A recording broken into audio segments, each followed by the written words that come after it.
Assalamualaikum warahmatullahi wabarakatuh. Berjumpa lagi bersama dengan Tuan Muda Channel. Oke guys, dalam konten kali ini kita akan membahas tentang pertanyaan-pertanyaan yang sering ditanyakan oleh pionir ke core team.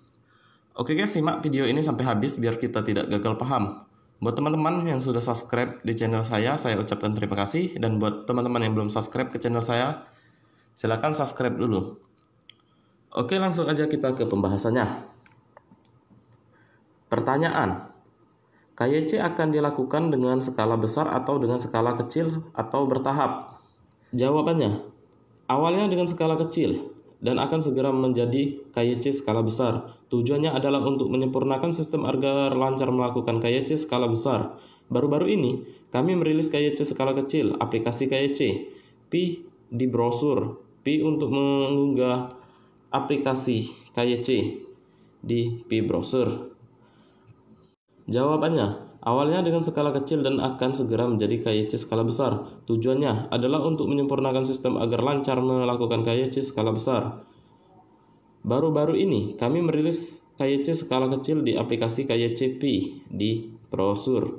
Pi untuk mengunggah dokumen KYC untuk pengujian, debugging algoritma, dan meningkatkan kinerja setelah peningkatan dan skalabilitas selesai. Pionir akan dapat membuka aplikasi KYC Pi untuk menyerahkan dokumen KYC mereka. Lalu ke pertanyaan kedua, apakah pionir akan diberi tahu saat KYC tersedia secara luas? Dan jawabannya, ya, mereka akan diberitahu dalam pengumuman kami, atau mereka dapat diberitahukan oleh anggota tim rujukan mereka. Pionir akan mendapatkan pengiriman pemberitahuan ke tim rujukan dan anggota lingkaran keamanan mereka yang mendorong mereka untuk melakukan KYC. Core team juga akan mengeluarkan pengumuman untuk mengingatkan pengguna agar menggunakan dokumen KYC mereka. Selanjutnya pertanyaan ketiga, kapan saldo Pi akan ditransfer ke dompet mainnet pionir yang telah mengirimkan file KYC? Dan jawabannya adalah, bagi yang telah menyerahkan dokumen seperti peserta pengujian KYC dan orang yang lebih awal menyerahkan dokumen seperti yang DOT KYC App, masih perlu dilakukan validasi terlebih dahulu. Secara umum, setelah pionir menyerahkan dokumen KYC mereka, perlu melalui proses verifikasi termasuk memverifikasi identitas seorang dan mematuhi persyaratan layanan Pi Network. Bagi perintis yang lulus proses verifikasi ini, saldo Pi mereka akan dapat ditransfer ke dompet mainnet mereka secara berkelompok. Pertanyaan keempat, berapa lama pionir harus menunggu setelah menyerahkan dokumen KYC?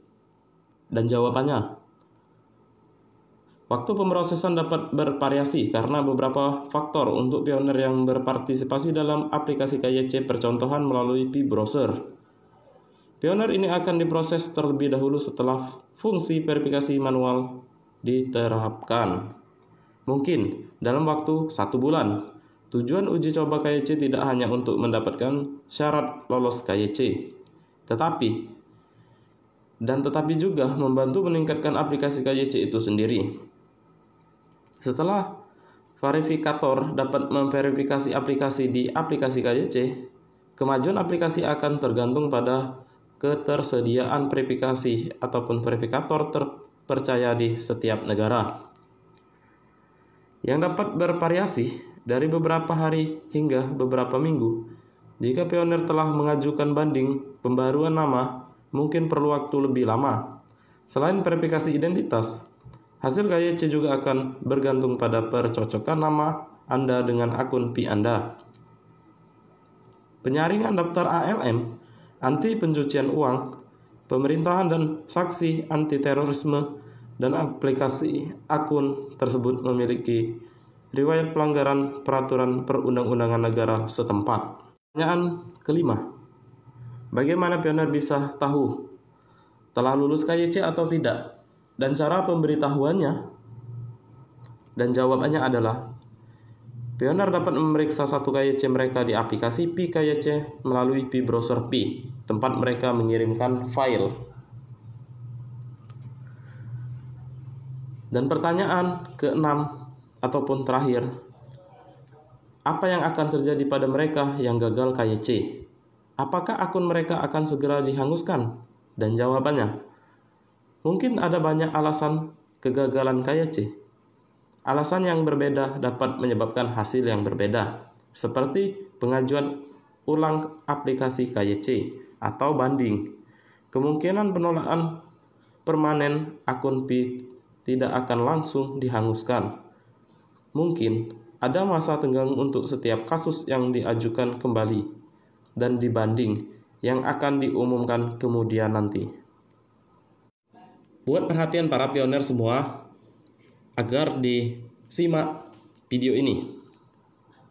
Dan tolong diperhatikan, jika Anda belum membuat dompet Pi, jangan pernah melakukan KYC saat Anda melihat notifikasi KYC di dashboard Pi Anda. Jika Anda telah membuat Pi dompet, tetapi Anda tidak dapat melakukan di mana frasa sandi Pi Anda, jangan pernah melakukan KYC saat Anda melihat pemberitahuan KYC. Ringkasan adalah, jika Anda memiliki masalah dengan dompet atau kata sandi Anda, mohon jangan mengajukan KYC saat Anda melihat slotnya. Pastikan Anda memperbaiki semuanya dulu sebelum mendaftar KYC. Jika Anda melakukan KYC saat mengalami masalah dengan dompet atau frasa sandi, Anda akan kehilangan semua Pi Anda. Yang susah ditambang karena menyetel ulang dompet Anda setelah KYC, berarti Anda akan kehilangan semua Pi di dalam dompet. Perbaiki semuanya dulu dan simpan frasa sandi dompet Anda di berbagai tempat sebelum melakukan KYC.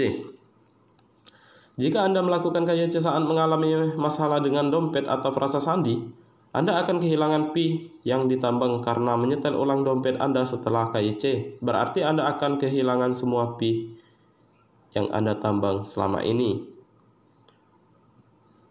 Minta bantuan sebelum melakukan KYC kepada pengundang ataupun pioner-pioner yang mengajak kita. Oke, semoga bermanfaat video ini, dan jangan lupa share ke teman-teman kalian biar teman-teman kalian tahu apa yang kalian tahu. Oke, saya akhir dengan wassalamualaikum warahmatullahi wabarakatuh.